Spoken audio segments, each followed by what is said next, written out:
I hope to see Regina.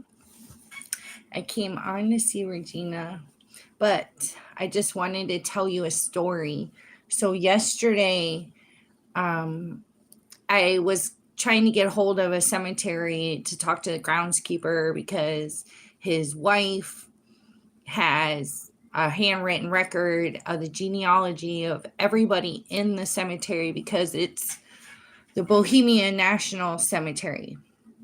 And you can't buy plots there. They're handed down by family, or they're handed down by family, or somehow they have it already. But um so that was the Bohemian National Cemetery I was trying to call, but I ended up calling Braceville Gardner Cemetery, and this lady answered. And thanks for a thumbs up. This lady answered, and she sounded like a secretary, and I kind of thought like, well, I got the wrong number because um this isn't like what I thought. So I told her I was looking for a woman who had done handwritten records of the genealogy of the cemetery. And she said, "Did you call the right cemetery?" And I was like, "Wait a second, is this Braceville Gardner or Braceville Gardner?"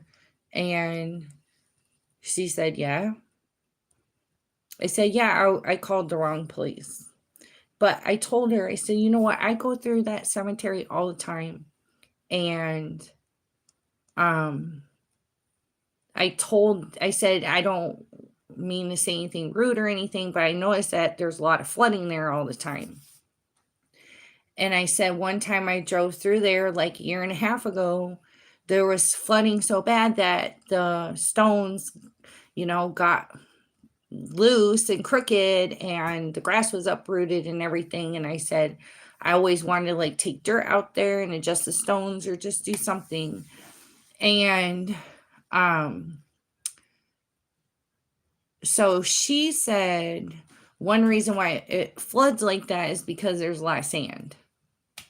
And then she said a section of the cemetery was flooded because a neighbor to the cemetery was having their water pumped into the cemetery instead of wherever you're supposed to. So that was draining into the cemetery. But that wasn't what I was talking about, because the area I'm talking about is kind of like center off to the left. And what she was talking about was like on the edge of the cemetery. But I said, if I can help, I'll leave my number. And she said, okay, you can do tree cleanup whenever they do that, which probably isn't often. I might not even get a call, but it's definitely not going to be now. They're not going to do that in December, probably not January. So I just saved the number under the cemetery name. So when they call back, I know they're probably calling back about wanting me to help out or something. I'm not sure how I would be able to film anything out there if I'm supposed to be picking up tree branches. But the cemeteries I've been through, when there's a storm, they're huge chunks of trees that get knocked down. Not usually small branches, it's usually a huge section. There's a cemetery, I want to say it's called Oakwood or something, and there's a lot of hills. I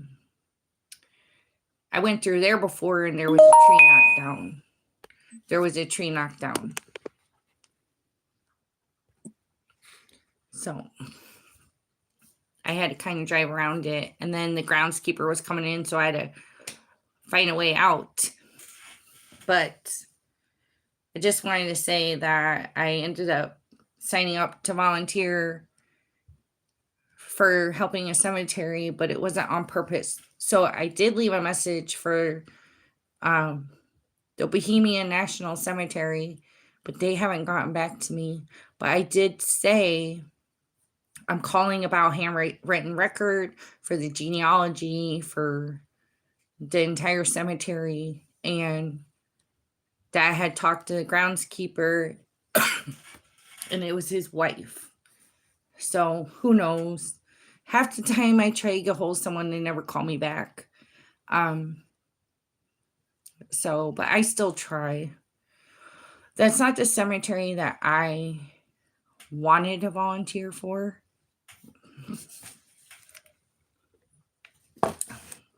I want to volunteer for Evergreen Cemetery in Morris, Illinois, because they have a lot of stones that are uprooted, a lot of things that are not fixed. So, but they do have a lot of people working on the lawn and stuff, but nobody's out there fixing anything. So, I hope Regina comes on. I just saw her make a comment on a video earlier. So, other things. I wanted to talk about when I see strangers in the cemetery. It's not easy to approach somebody, especially when there's a chance you could get rejected. They could say something rude. They could say no. They could not understand what you're doing. I have not been rejected yet. Excuse me. Somebody did reject me, but then they turn around and let me film anyway. And that was someone setting up for a funeral. You know, they're like, no, I can't really do this. It's kind of strange, because I wanted to take pictures and film a little bit. And he's like, no. And I said, that's okay. And he said, come back. Don't get the van in the picture, when I was that close to him. And he said, don't really get him. Don't be filming him, what he's doing around the van.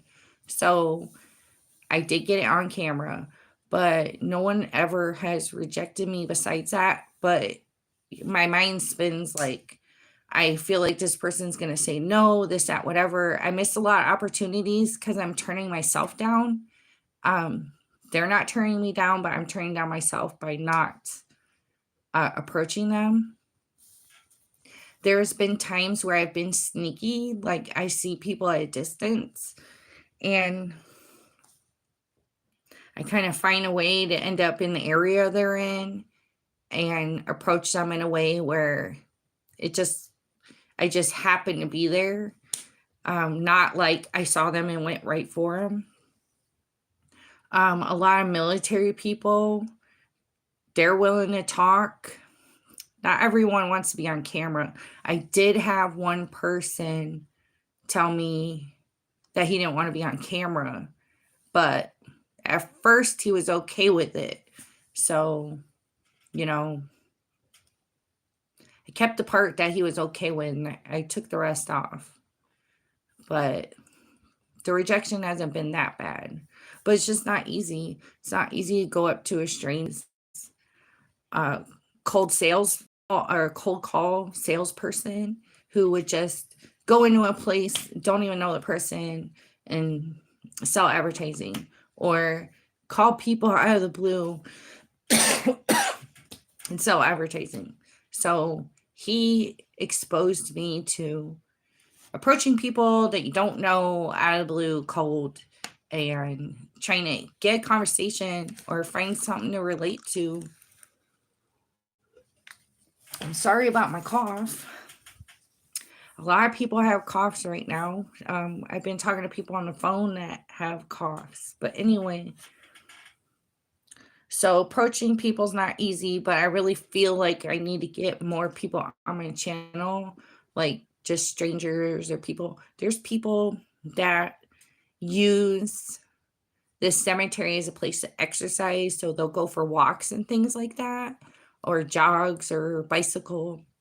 Some people walk their pets, but I would be cautious about bringing a pet because somebody might say, maybe you're not cleaning up after your pet, and that's another thing, is that everybody's opinion of respect at a cemetery is different. And it's not that I don't have respect. A lot of it is that I don't have superstitions about it. And somebody who's very superstitious can interpret somebody else as being disrespectful because it's against where they're coming from and what's going on for them. So, at the same time, if you listen to the most extreme person, you wouldn't even be able to drive through the cemetery because they got a problem with you driving on the road too. Because there has been people commenting about that as well.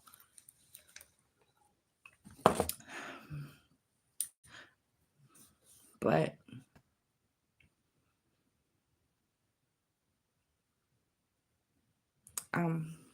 don't know what to say really. I was just coming on to talk about that volunteering thing and trying to see if Regina would come on. But I'm happy that you're here. I'm happy for the thumbs up. So I have a plan on going to many places, but for now, because gas and the holiday and everything like that, I still have a couple weeks worth of videos that are really only names, because I went to a cemetery and I've been going to that cemetery different times to do different sections.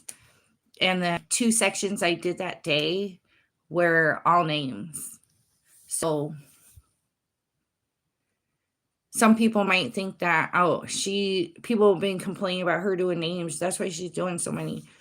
No, it's not easy to go filming and feel like it has to be interesting or it has to be mixed, or I'm in a cemetery arguing with myself saying, well, I just took 20 videos of names. All I'm doing is taking more video of names. It's like I can't find a military grave or something different or an infant grave or anything. It's like, so it puts pressure on me, but at the same time, it is what it is. I get what I get. Who's there is who's there. And just like in the fall, I wanted to get as many, it didn't work out this way at all. But in the fall, I wanted to get as many videos with the leaves and fall in the background and all the colors. I wanted to get enough videos to last halfway through the winter, or to switch it up, like snow, fall, a snow one, a fall one, a winter, a fall one.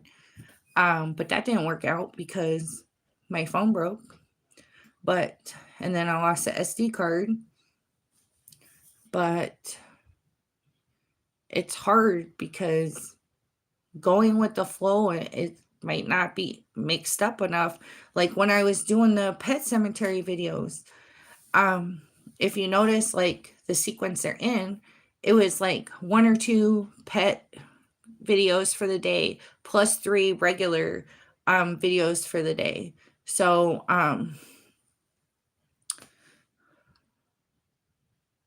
it was frustrating because I felt like if all I did was post all the pet ones, it would have been like a month of just animals, and then people wouldn't want to watch because there was no people.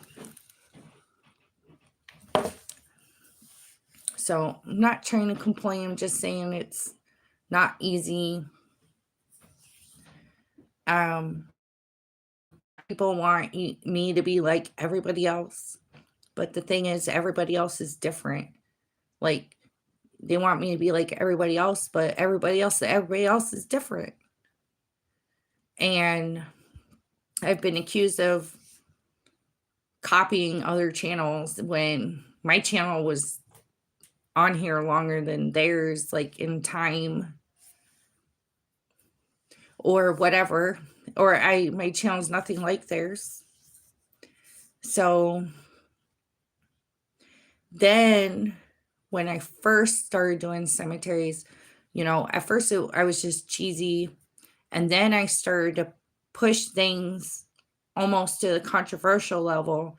And right now, I started doing a lot of shorts. So there is a lot of older videos. Some of them might be offensive because, like I said, a lot of people are superstitious. So if they see me stepping on something, or they see me in a certain area or near a freshly buried person, they, get upset. But I'm not a witch, and it's not anything to be mean. It just is what it is. It's an expression of art. Like the whole dancing videos that started during the COVID shutdown. One, I had nothing to do. Two, I had favorite songs. Three, I always wanted to be in a dance or music video because, like, I was born in the 80s, and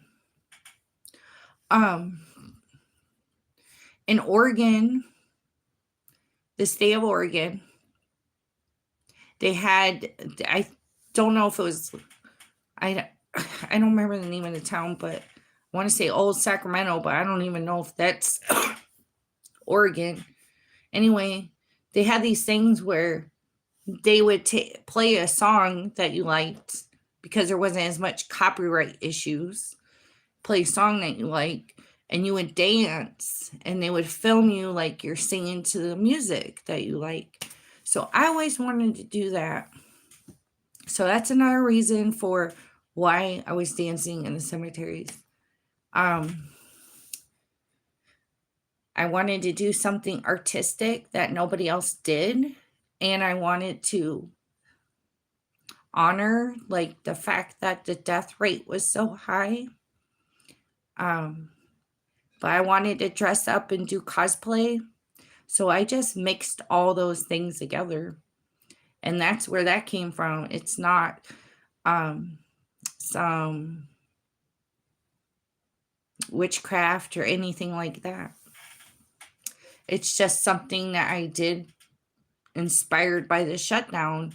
The shutdown inspired a lot of people, even people that were really, really stuck.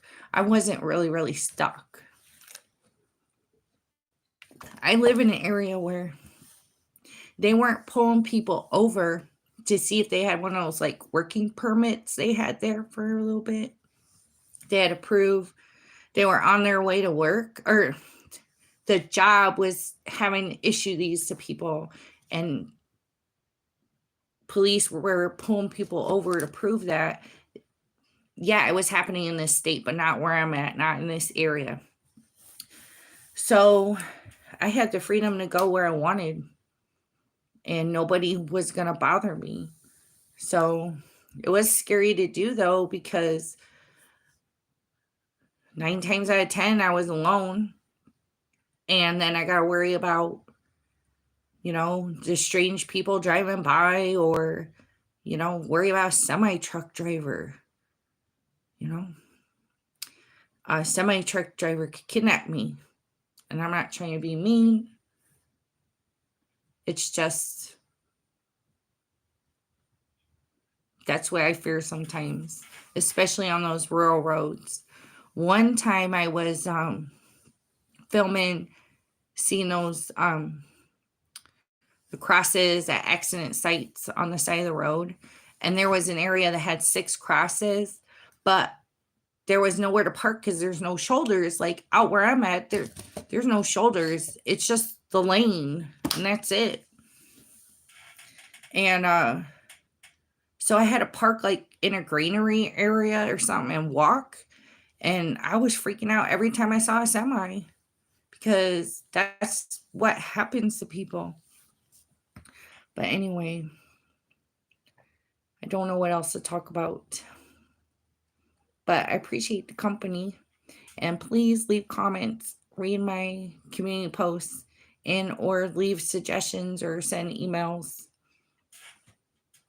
So I hope you have a good night, and thank you very much.